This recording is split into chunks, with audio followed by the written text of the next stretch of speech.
Hello students, last video la nama vandu types of goods பத்தி நாம வந்து discuss பண்ணோம். இன்னைக்கு நம்ம வீடியோல டிஸ்கஸ் பண்ண போறது transfer of ownership. Ownership ஒரு ப்ராடக்ட் ஒரு ப்ராப்பர்ட்டினுடைய ownership உரிமம் வந்து எப்படி வந்து ட்ரான்ஸ்ஃபர் பண்ணப்படுது அப்படின்றது தான் நாம பார்க்க போறோம். Okay, transfer of property, that is the transfer of property na ownership உரிமத்தை நாம வந்து transfer பண்றோம். In goods from the seller to the buyer is the main object of a contract of sale. இப்போ ஒரு contract of sale அப்படின்னா என்ன அர்த்தம்? ஒரு செல்லர் வந்து ஒரு ப்ராப்பர்ட்டியினுடைய ஓனர்ஷிப்பை பையருக்கு ட்ரான்ஸ்ஃபர் பண்ணுறது தான் வந்து ட்ரான்ஸ்ஃபர் ஆஃப் ஓனர்ஷிப். ஓகேவா? ஸோ அந்த கான்ட்ராக்ட் ஆஃப் சேலில் முக்கிய நோக்கம் என்ன? ஓனர்ஷிப்பை ட்ரான்ஸ்ஃபர் பண்ணுறது, செல்லர்கிட்டேருந்து பையருக்கு ட்ரான்ஸ்ஃபர் பண்ணுறது தான் வந்து transfer of property. The term property in goods must be distinguished from possession of goods. அதாவது இப்போ ப்ராப்பர்ட்டி அப்படின்னா என்னன்னு சொன்ன ஓனர்ஷிப்னு அர்த்தம். அந்த ப்ராடக்டினுடைய உரிமத்தை பெறுவது. ஓனர்ஷிப் ஒரு ப்ராடக்டை வந்து ஓன் பண்ணுறது, அதை உரிமத்தை எடுத்துக்கொள்வதுன்றது ஒரு விஷயம். அந்த ப்ராடக்டை பொசஸ் பண்ணியிருக்கிறது, நாங்கள் கையில் வச்சிட்ருக்கிறோம் அப்படின்றது டிஃப்ரெண்ட். ரெண்டுமே வந்து சேம் கிடையாது. ஒரு ப்ராடக்டை நான் தான் வந்து அந்த ப்ராடக்ட்டுக்கு உரிமையாளர் அப்படின்னு சொல்கிறதுக்கும், இந்த ப்ராடக்டை நான் தான் வச்சுருக்கேன் அப்படின்னு சொல்கிறதுக்கும் வித்தியாசம் இருக்குது இல்லையா? So owning and possessing. ஓனிங்னா உரிமத்தை வைத்து கொண்டிருக்கிறேன், பொசஸிங்னா அந்த ப்ராடக்டை நான் கையில் வச்சுருக்கேன். ரெண்டுத்துக்குமே வித்தியாசம் இருக்குது. Property in goods means the ownership of goods. Property in goods அப்படின்னா என்ன அர்த்தம்? அந்த கூட்ஸினுடைய ஓனர்ஷிப் என் கையில் இருக்குதுன்னு அர்த்தம். while possession of goods refers to the custody of the goods or control over the goods. possession of goods அப்படின்னா அந்த ப்ராடக்டை வந்து என் கையில் இருக்குது, அதனுடைய கண்ட்ரோல் வந்து என் கையில் இருக்குது, அந்த ப்ராடக்டினுடைய கண்ட்ரோல் என்கிட்ட இருக்குது, உரிமம் என்கிட்ட இல்லை, கண்ட்ரோல் என்கிட்ட இருக்குன்றது தான் possession of goods. ஸோ இப்போ ஓனர்ஷிப் ஆஃப் குட்ஸ்க்கும் பொசஷன் ஆஃப் குட்ஸுக்கும் டிஃப்ரென்ஸ் உங்களுக்கு புரிஞ்சிருக்கும். ஃபார் எக்ஸாம்பிள், இப்போ இதுக்கு ஒரு எக்ஸாம்பிளுக்கு வேறு கொடுத்துருக்காங்க. A may possess a watch. இப்போ ஏன்றவர்கிட்ட வாட்ச் வந்து வச்சுருக்கிறாரு. Just because A possess the watch. அந்த ஏன்றவர் அந்த வாட்சை வச்சிருக்கிறனால ஏ வந்து அந்த வாட்சை நம்ம வச்சுருக்கிறோம் அப்படின்னு சொல்கிறோம். He cannot be the owner. அவர் வந்து அதுக்கு உரிமையாளராக இருக்கணுன்ற அவசியம் கிடையாது.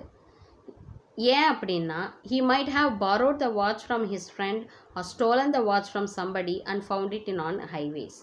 அதாவது இப்போ வந்து ஏன்றவர் ஒரு வாட்ச் வச்சிருக்கிறாரு, அவர் வச்சிருக்கனால he is possessing the watch, he is having the watch. அந்த வாட்ச் அவருக்கு தான் உரிமையாக இருக்கணுன்ற அவசியம் கிடையாது. அதனுடைய ஓனர் அவராக தான் இருக்கணுன்ற, அந்த வாட்ச் அவர் கையில் வச்சிருக்கிறனால அந்த வாட்சினுடைய ஓனர் அவராக தான் இருக்கணும் அப்படின்ற அவசியம் கிடையாது. ஒன்று அவரோட ஃப்ரெண்டோட வாட்சாக இருக்கலாம், இல்லை அந்த வாட்ச் அவர் திருடி இருக்கலாம், இல்லை ஏதாவது ஒரு ஹைவேஸில் வந்து அந்த வாட்ச் வந்து அவருக்கு கிடச்சிருந்துருக்கலாம். ஓகேவா? ஆனால் இந்த 3 கேஸ்லேயும் அதுக்கான ஓனர் வந்து யார் கிடையாது? ஏ கிடையாது. In this case he cannot be called owner. இந்த சிச்சுவேஷனில் அந்த ஏ வந்து அந்த வாட்சினுடைய ஓனர் அப்படின்னு நம்ம சொல்ல முடியாது. It is important to know the precise moment of time at which the ownership of goods passes from seller to buyer. இதில் ரொம்ப இம்பார்ட்டண்ட்டான விஷயம் என்னென்னா, எந்த டைமில் அந்த ஓனர்ஷிப், அந்த ப்ராப்பர்ட்டினுடைய ஓனர்ஷிப் வந்து செல்லர்கிட்டேருந்து பையருக்கு போயிருக்கு அப்படின்றது தான் ரொம்ப ரொம்ப இம்பார்ட்டண்ட். இதுதான் transfer of property, transfer of ownership. Okay, next passing of property. இப்போது ஓனர்ஷிப்பை நம்ம என்ன பண்ணுறோம்? பாஸ் பண்ணுறோம், செல்லர்கிட்டேருந்து பையருக்கு ட்ரான்ஸ்ஃபர் பண்ணுறோம். So transfer of title of a property is called as passing of property. Title of ப்ராப்பர்ட்டினா அந்த ப்ராப்பர்ட்டியை ஓன் பண்ணுறது, ownership of the property. So அந்த ப்ராப்பர்ட்டினுடைய ஓனர்ஷிப்பை ட்ரான்ஸ்ஃபர் பண்ணுறது தான் வந்து பாசிங் ஆஃப் ப்ராப்பர்ட்டி அப்படின்னு இங்கே மென்ஷன் பண்ணுறாங்க. ஸோ பாசிங் ஆஃப் ப்ராப்பர்ட்டியை பார்த்தீங்கன்னா அதையும் 3 வகையாக பிடிச்சிருக்காங்க. Specific goods, unascertained goods, goods sent on approval. Okay, 3 வகையை பிடிச்சிருக்காங்க. அதே ஸ்பெசிஃபிக் குட்டை at the time of contract, beyond the date of contract அப்படின்னு 2 வகையாக பிடிச்சிருக்காங்க. அதாவது அந்த கான்ட்ராக்ட் நடக்கிற, அந்த சேல் நடக்கிற இடம், டைம், அதே போல் பார்த்தீங்கன்னா அந்த கான்ட்ராக்ட்னு டேட்டை தாண்டி போகும்போது அந்த ப்ராப்பர்ட்டினுடைய ஓனர்ஷிப் எப்படி ட்ரான்ஸ்ஃபர் ஆகும் அப்படின்றது தான் வந்து இங்கே எக்ஸ்பிளைன் பண்ணுறாங்க. இப்போ ஃபஸ்ட்டு பார்த்தீங்கன்னா ஸ்பெசிஃபிக் குட்ஸ். ஸ்பெசிஃபிக் குட்ஸில் at the time of contract, ஓகேவா, அந்த கான்ட்ராக்ட் நடக்கின்ற சமயம், ஓகேவா, அப்போது அந்த ப்ராடக்டினுடைய ஓனர்ஷிப் வந்து பையருக்கு போயிடுது. where there is an unconditional contract for the sale of specific goods in a deliverable state, ownership in the goods passes to the buyer when the contract is made. அதாவது இப்போ வந்து ஒரு பையர் வந்து ஒரு ப்ராடக்டை வந்து ஒரு ஸ்பெசிஃபிக் ப்ராடக்டை வந்து அவர் வந்து வாங்குறாரு, ஓகேவா. ஸோ எந்த ஒரு கண்டிஷனும் கிடையாது, இமீடியட்டாக அந்த ப்ராடக்டை வந்து அவர் வாங்கிடுறாரு, அந்த ப்ராடக்டை டெலிவரி எடுத்துக்கிறாரு. அப்போது இமீடியட்டாக என்ன ஆகும், அந்த ஓனர்ஷிப்ன்றது வந்து இமீடியட்டாக பையருக்கு ட்ரான்ஸ்ஃபர் ஆகிடும், ஓகேவா. பையர் என்ன பண்ணுறாரு, இமீடியட்டாக அந்த ப்ராடக்டை நான் டெலிவரி எடுத்துக்கிறேன் அப்படின்றாரு, ஓகேவா. ஸோ இமீடியட்டாக அந்த ப்ராப்பர்ட்டியை அந்த ப்ராடக்டை அவர் டெலிவரி எடுக்கும் பொழுது ஆட்டோமேட்டிக்காக என்ன ஆகுது, ஓனர்ஷிப் இமீடியட்டாக பையருக்கு வந்து ட்ரான்ஸ்ஃபர் ஆகிடுது. The time of payment of price or time of delivery of goods is immaterial in matter of transferring the ownership of goods. So இந்த கேஸில் பார்த்தீங்கன்னா அவர் எந்த டைமில் வந்து அந்த ப்ராடக்ட்டுக்கான ப்ரைஸ் கொடுத்தாரு, அதே போல் பார்த்தீங்கன்னா எந்த டைமில் வந்து அந்த ப்ராடக்டை வந்து பையருக்கு டெலிவரி பண்ணுறோம், அதெல்லாம் வந்து இங்கே விஷயம் கிடையாது. எப்போ அந்த ப்ராடக்டை அந்த பையர் வந்து வாங்கிக்கிறேன் அப்படின்னு சொன்ன உடனேவே அந்த ஓனர்ஷிப் வந்து யாருக்கு ட்ரான்ஸ்ஃபர் ஆகிடுது, அந்த கான்ட்ராக்ட் ஆஃப் சேல் அங்கே நடக்குது, இமீடியட்டாக அந்த ஓனர்ஷிப் பையருக்கு வந்து ட்ரான்ஸ்ஃபர் ஆகிடுது. Example, B selects certain books in a book shop. ஒரு புக் ஷாப்பில் வந்து பின்றவர் வந்து தனக்கு தேவையான புக்ஸ் எல்லாம் செலக்ட் பண்ணிக்கிறாரு.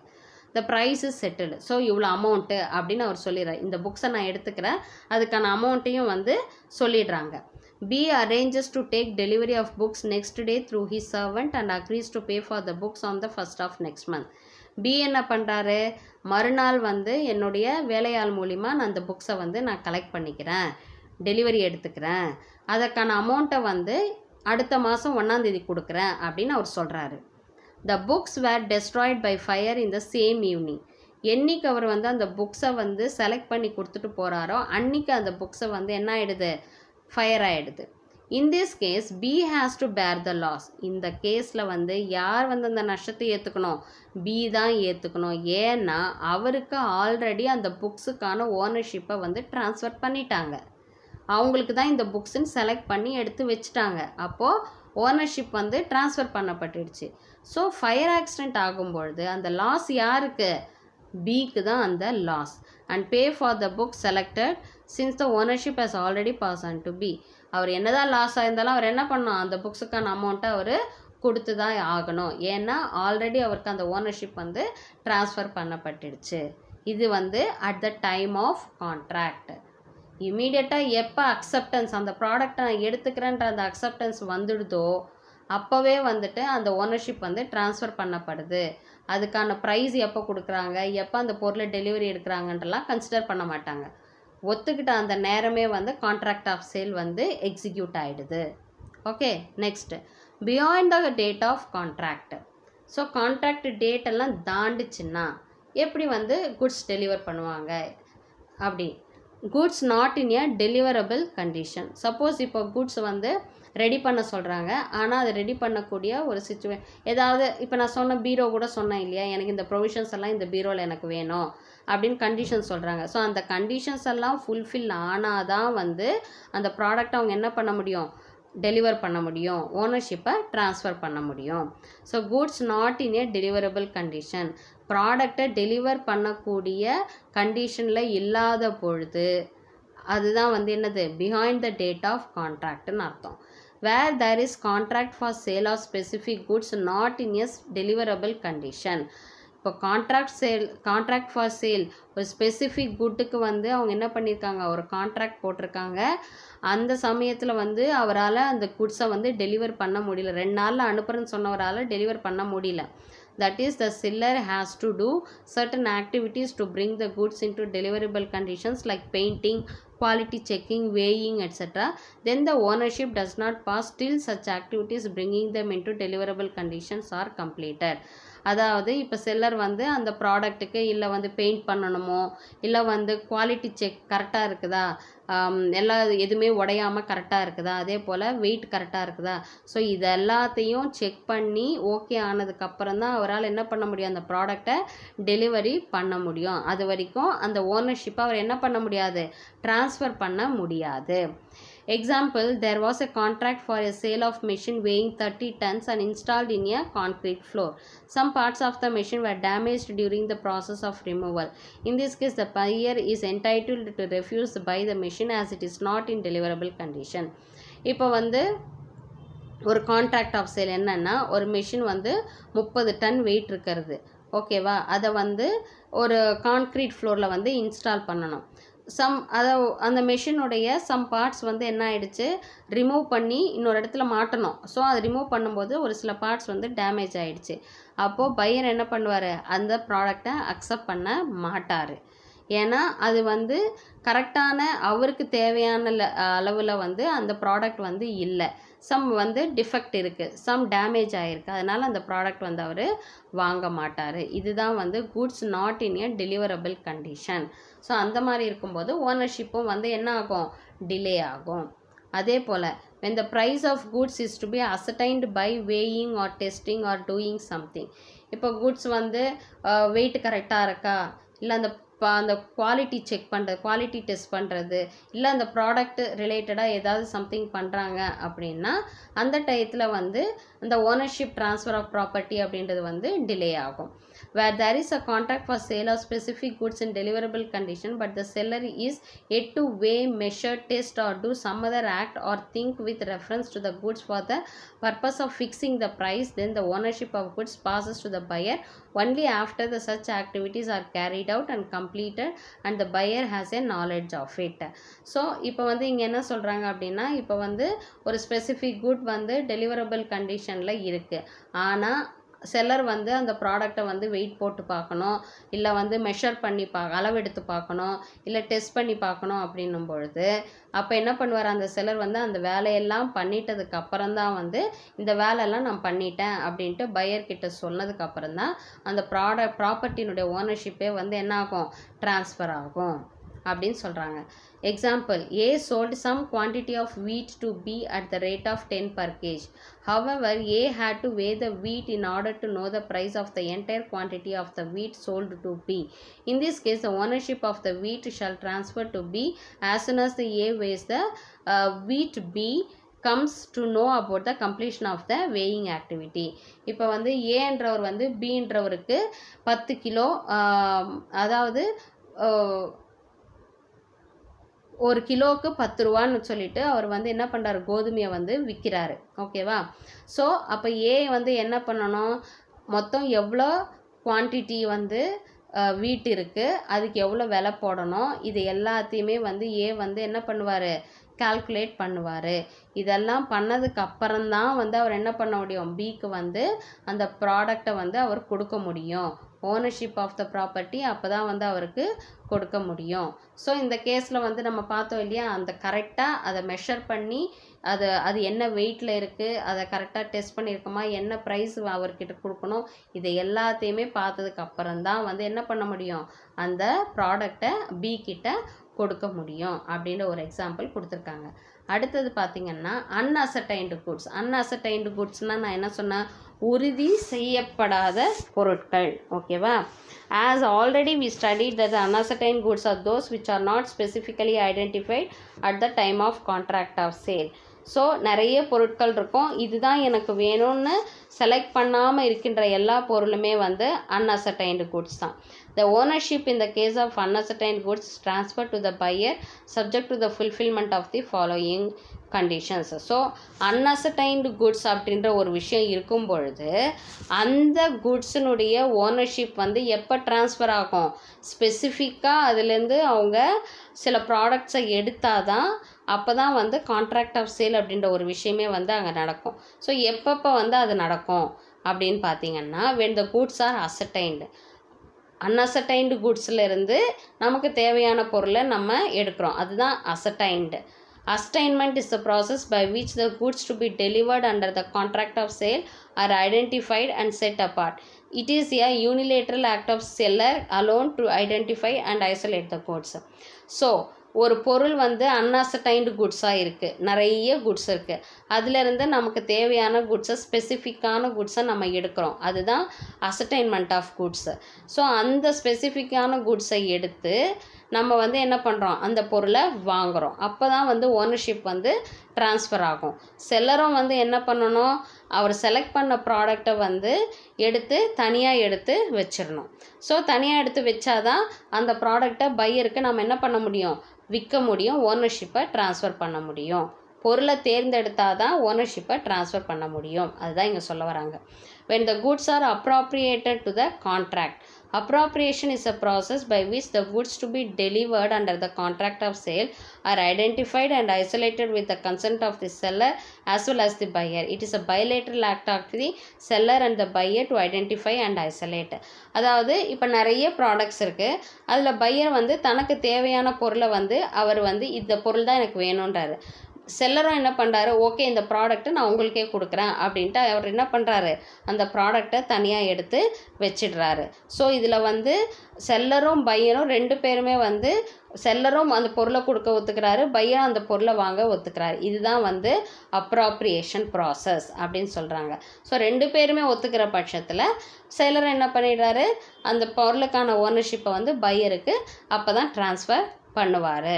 இதுதான் வந்து பார்த்திங்கன்னா அன்அசர்டைன்டு குட்ஸ் அப்படின்ற பட்சத்தில் எப்படி வந்து ஓனர்ஷிப் வந்து ட்ரான்ஸ்ஃபர் ஆகுது அப்படின்றது தான் பார்த்தோம்.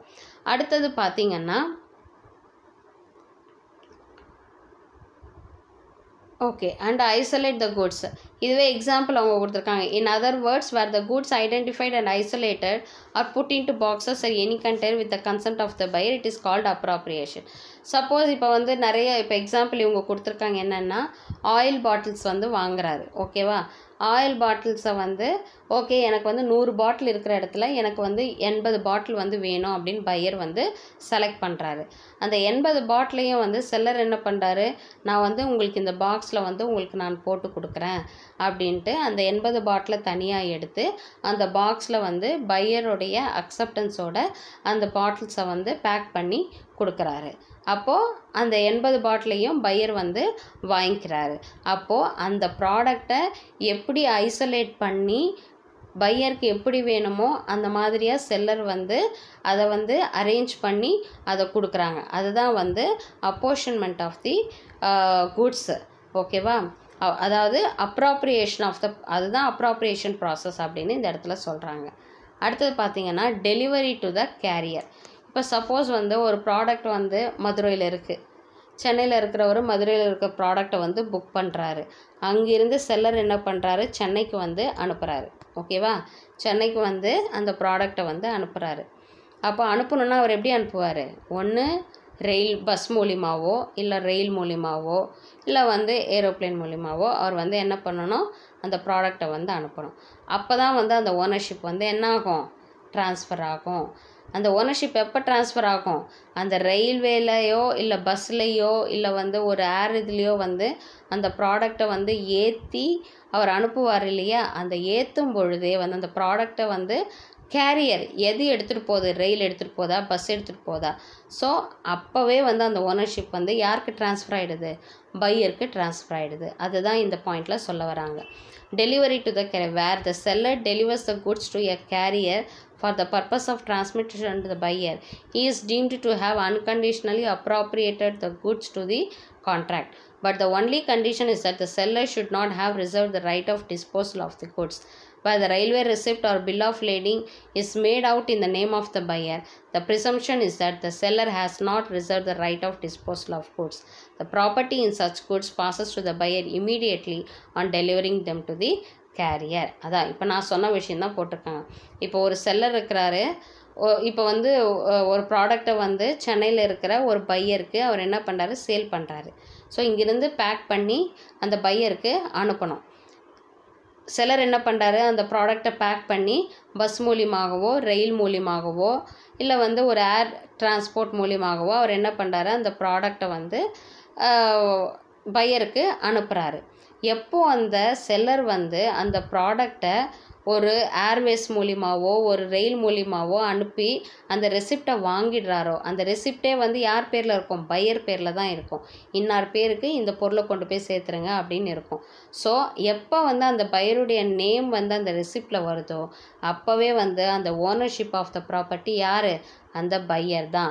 செல்லர்கிட்ட அந்த ப்ராப்பர்ட்டி இருந்தாலும் கூட அது வந்து அவருடைய ஓனர்ஷிப் ஆகாது அப்படின்னு சொல்கிறாங்க. எப்போ வந்து அந்த கேரியர் எது எடுத்துகிட்டு போதோ, டெலிவரிக்கு எடுத்துகிட்டு போதோ அந்த டைம்லேயே அந்த ownership of the property is transfer to the buyer. Okay, இதுதான் delivery to the carrier. Next பார்த்தீங்கன்னா goods sent on approval or on sale of return basis. அதாவது approver on sale of return basis அப்படின்னா, இப்போ ப்ராடக்டை வந்து sale பண்ணுறாங்கன்னா வாங்குறவங்க என்ன பண்ணுவாங்க? ஓகே, நான் அக்செப்ட் பண்ணிக்கிறேன் இந்த ப்ராடக்டை அப்படின்னு சொல்கிறது ஒரு விதம். இல்லை அந்த ப்ராடக்ட் வந்து இல்லை சரியில்லை அப்படின்னு என்ன பண்ணலாம்? அவர் வந்து அந்த ப்ராடக்டை ரிட்டனும் பண்ணலாம். ஸோ அதுதான் வந்து பாசிங் ஆஃப் ப்ராப்பர்ட்டி வந்து அதில் தேர்ட் பாயிண்ட். இதில் வந்து என்ன பார்த்தீங்கன்னா, goods sent on approval or sale on return basis means those goods in respect of which the buyer has option either to retain or retain.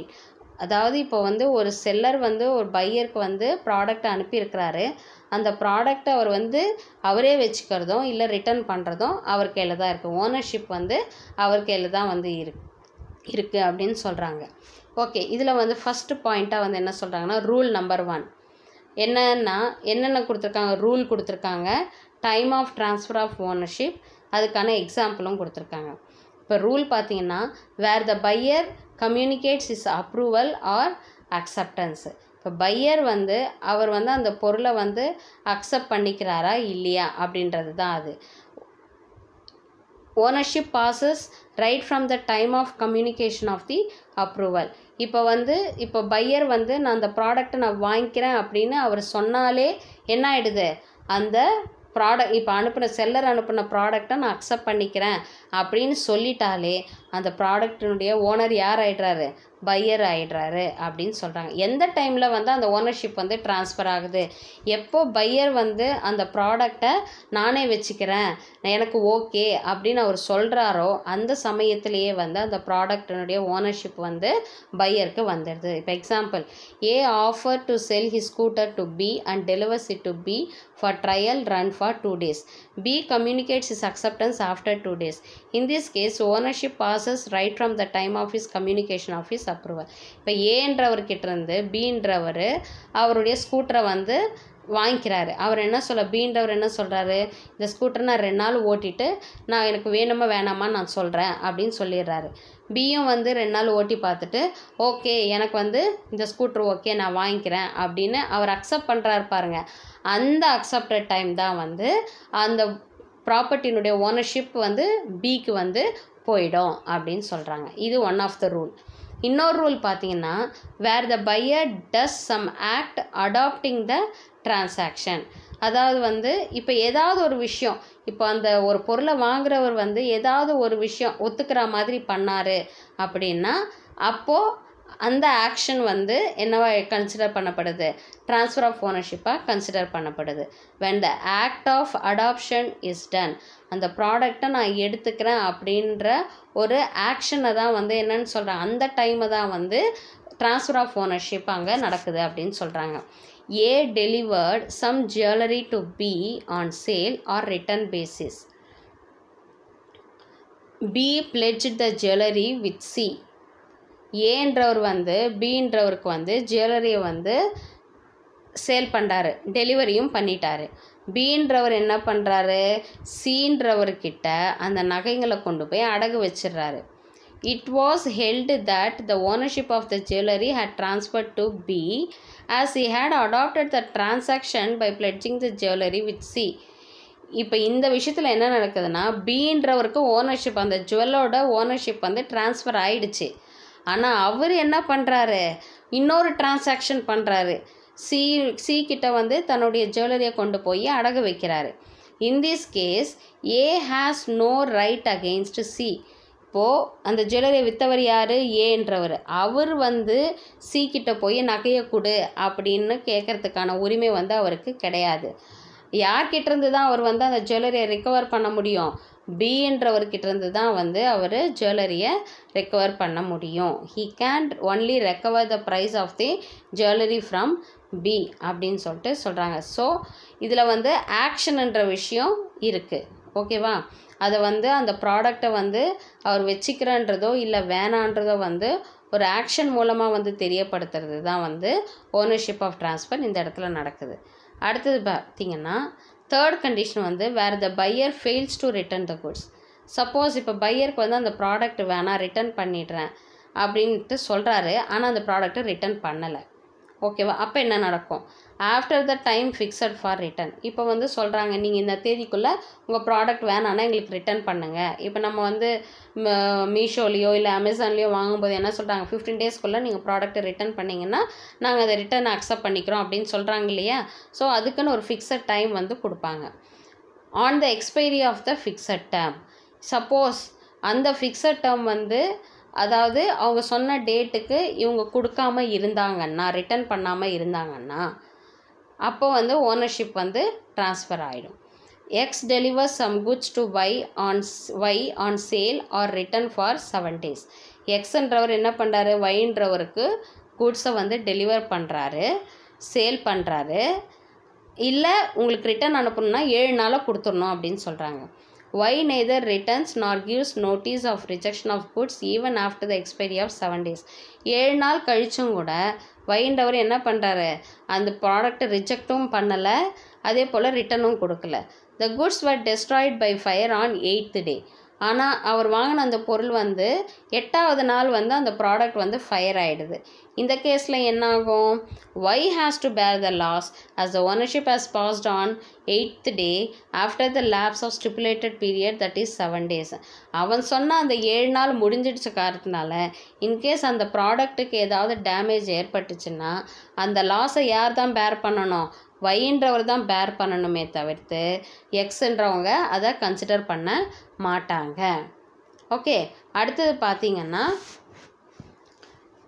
Where no time has been fixed for. இப்போ suppose return பண்ணுறதுக்கு உங்களுக்கு டைமே அவங்க கொடுக்கல, எப்போ வேணாலும் நீங்கள் return பண்ணலாம் அப்படின்னு சொல்கிறாங்க. அப்போது அந்த expiry of the reasonable time. அப்போது எப்போ அது எக்ஸ்பைரி ஆகும்? இப்போ வந்து நான் இன்றைக்கி வந்து ஒரு ப்ராடக்டை வாங்குகிறேன், 1 வருஷம் கழித்து நான் ரிட்டர்ன் பண்ண அவங்க வந்து எந்த டைமே கொடுக்கல. பட் இருந்தாலும் நம்ம வந்து 1 வருஷம் கழித்து நம்ம ரிட்டர்ன் பண்ண முடியுமா? அதுக்கான ஒரு கரெக்டான டைமில் நம்ம என்ன பண்ணோம்? ஒரு ரீசனபிள் டைமில் நம்ம அதை வந்து ரிட்டர்ன் பண்ணணும். அந்த ரீசனபிள் டைமையும் தாண்டிச்சுன்னா என்ன? ட்ரான்ஸ்ஃபர் ஆஃப் ஓனர்ஷிப் வந்து சேஞ்ச் ஆகிடும். S Limited agreed to sell a tractor to municipality on the condition that if the latter was not satisfied with the tractor, it could reject it. The municipality used the tractor for a month and a half and then wanted to reject. In this case, the property in the tractor is deemed to have passed to the municipality as reasonable time elapsed. இப்போ S Limitedன்றவங்க வந்து முனிசிபாலிட்டிக்கு வந்து tractor வந்து supply பண்ணுறாங்க, sale பண்ணிட்டாங்க. இவங்களுக்கு பிடிக்கலன்னா நீங்கள் வந்து ரிஜெக்ட் பண்ணிவிடுங்க, ரிட்டர்ன் பண்ணிவிடுங்க அப்படின்னு சொல்கிறாங்க. ஆனால் 1.5 month அந்த டிராக்டரை இவங்க யூஸ் பண்ணிவிட்டு நாங்கள் இப்போ ப்ராடக்டை ரிஜெக்ட் பண்ணுறோம் அப்படின்னா எதுக்குமே வந்து ஒரு வரைமுறை இருக்குது. இந்த டைமுக்குள்ளே நம்ம வந்து ப்ராடக்டை அவங்க என்ன தான் மென்ஷன் பண்ணலன்னாலும் ஒரு சர்டன் டைமுக்குள்ளே நம்ம வந்து அந்த ப்ராடக்டை ரிட்டர்ன் பண்ணணும். ஸோ அந்த சர்டன் டைமை தாண்டியதுனால அந்த எஸ் லிமிட்டட்ன்றவங்க அந்த ப்ராடக்டை வந்து அக்செப்ட் பண்ணலை. ஸோ குட்ஸை வந்து அந்த பையர் எப்போ வந்து அப்ரூவல் கொடுக்குறாங்க, எந்த மாதிரியான அப்ரூவல் கொடுக்கும்போது ட்ரான்ஸ்ஃபர் ஆஃப் ஓனர்ஷிப் நடக்குது அப்படின்றது தான் வந்து இந்த டேபிளில் எக்ஸ்பிளைன் பண்ணியிருக்காங்க. ஸோ இந்த டாப்பிக்கில் வந்து transfer of ownership, passing of property, அதில் specific goods, unascertained goods and goods sent on approval. So இந்த 3 டாப்பிக்கில் வந்து இதை வந்து நம்ம டிஸ்கஸ் பண்ணியிருக்கோம். இதில் ஏதாவது உங்களுக்கு டவுட்ஸ் இருந்துச்சுன்னா கமெண்ட் செக்ஷனில் கமெண்ட் பண்ணுங்கள், உங்கள் டவுட்ஸை நான் கிளாரிஃபை பண்ணுறேன். இந்த வீடியோ உங்களுக்கு பிடிச்சிருந்துச்சுன்னா லைக் பண்ணுங்கள், ஷேர் பண்ணுங்கள், மறக்காமல் சப்ஸ்கிரைப் பண்ணுங்கள். பெல் ஐக்கானை கிளிக் பண்ணிவிட்டு ஆல் பட்டன் கிளிக் பண்ணிங்கன்னா நான் போடுற வீடியோஸோட நோட்டிஃபிகேஷன் உங்களுக்கு இமீடியட்டாக வரும். டிஸ்கிரிப்ஷன் பாக்ஸில் ப்ரீவியஸ் வீடியோஸோட லிங்க் கொடுத்துருக்கேன், அதை கிளிக் பண்ணி பார்க்கும்பொழுது இந்த டாபிக் உங்களுக்கு தெளிவாக புரியும். ஸோ அடுத்த டாபிக் நெக்ஸ்ட் வீடியோவில் பார்க்கலாம். தேங்க்யூ.